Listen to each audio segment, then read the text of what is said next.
Hi, I'm Howard Chui, and here's my review of the Blackberry Bold 9700. Now, when the original Bold came out, for me it was a huge step up for Blackberry. Previously, I found their devices to be kind of bland. For me, the Bold represented RIM stepping up their game.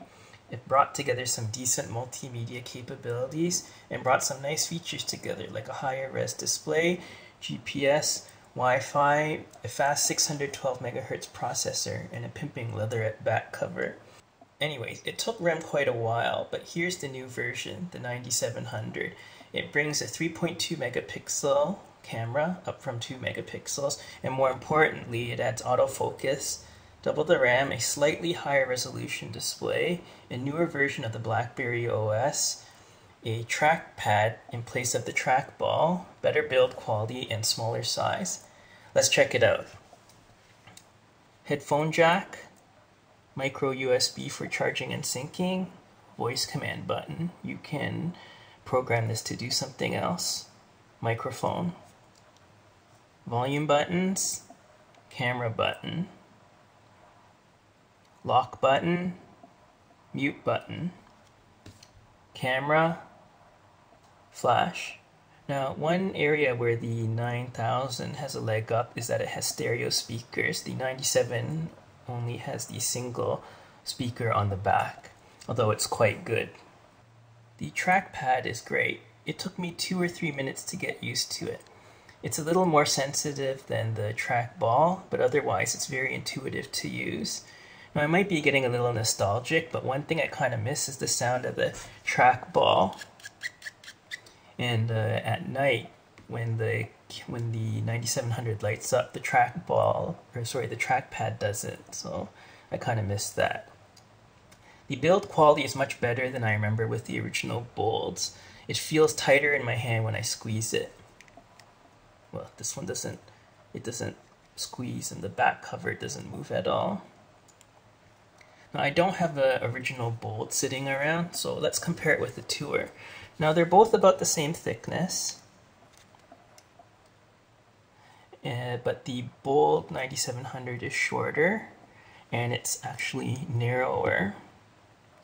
Now, despite being narrower, the Bold actually has a wider keyboard. Let's compare. So this here, it says it's 55.6, and if you compare it with the Tour, you'll notice that it's actually, the Tour's is narrower. The Bold 9700's keyboard also sticks out more.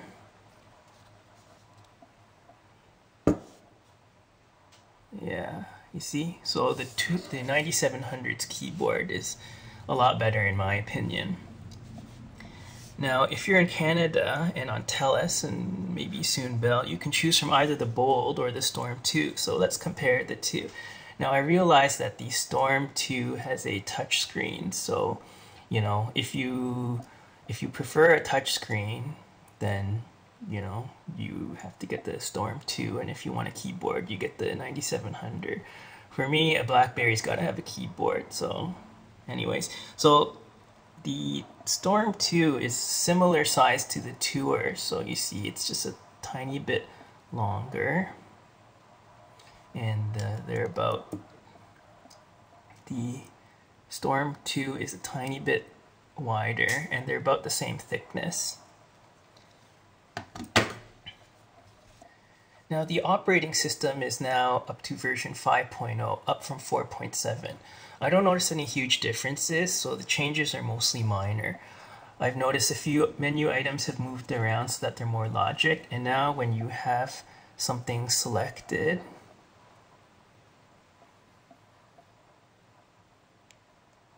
there's actually a gradient now.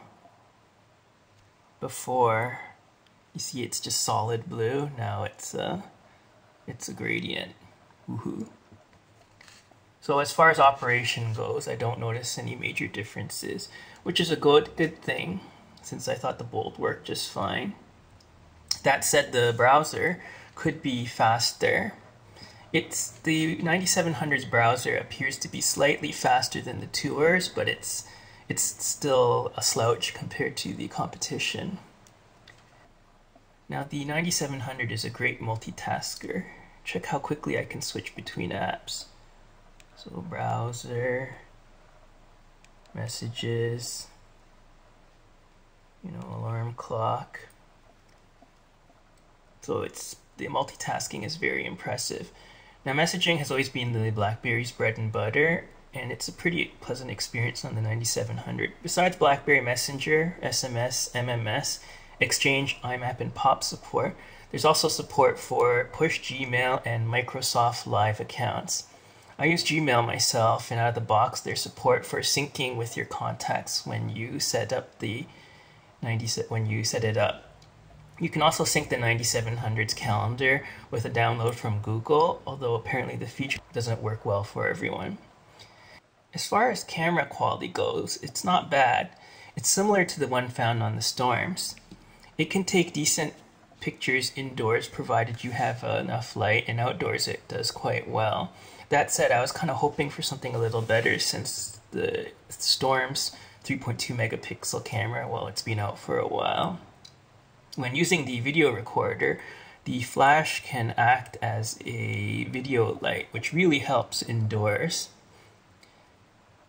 Now, as far as online services go, out of the box, there are links to download clients for Flickr, Facebook, MySpace, Google Talk, Yahoo Instant Messenger, and Windows Live Messenger. So it's okay unless you're using AIM or ICQ. Now, the music player has nice integration with the menu system. Basically, if you have the music player open, you can hit menu and go to what's playing from any menu, so that's nice. And another thing that's nice about the music player is that you can type in a song and it will search your library for a matching song. Sorry, I don't have much music on this right now, so I can't show you. Now, RF performance is quite good. Sound quality is about average. There's noticeable hiss and voices are slightly fuzzy.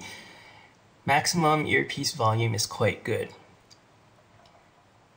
Now, as far as battery goes, you can expect at least 2 days of standby, even with moderate to heavy usage, which is pretty good for a HSPA smartphone, although it's not as good as the Tour or the Storm, which are CDMA phones. I really like the Bold 9700. When I sat down to think about why, a lot of it's because I really like the Bold 9000. While there are some new features, the 9700 is more of a evolution than a revolution compared to the 9000. For me, the only features I really noticed were the touchpad. It's a big difference. Better build quality and smaller size. I tend to stick with the built-in features, so I didn't notice the extra RAM that often, nor did I really notice the slightly higher res screen. Things I didn't like about the 9700, while the browser is a little faster than I'm used to, it's still pretty slow compared to everything else out there. It really sucks. I guess I was hoping for a better camera too. And before I tried the 9700, I was hoping for a faster processor, but to be honest, the processor on here is fast enough.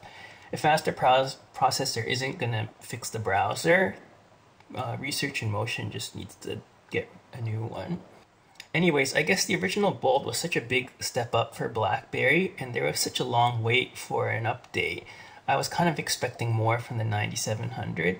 That said, I like the 9000, so I like the 9700 even more.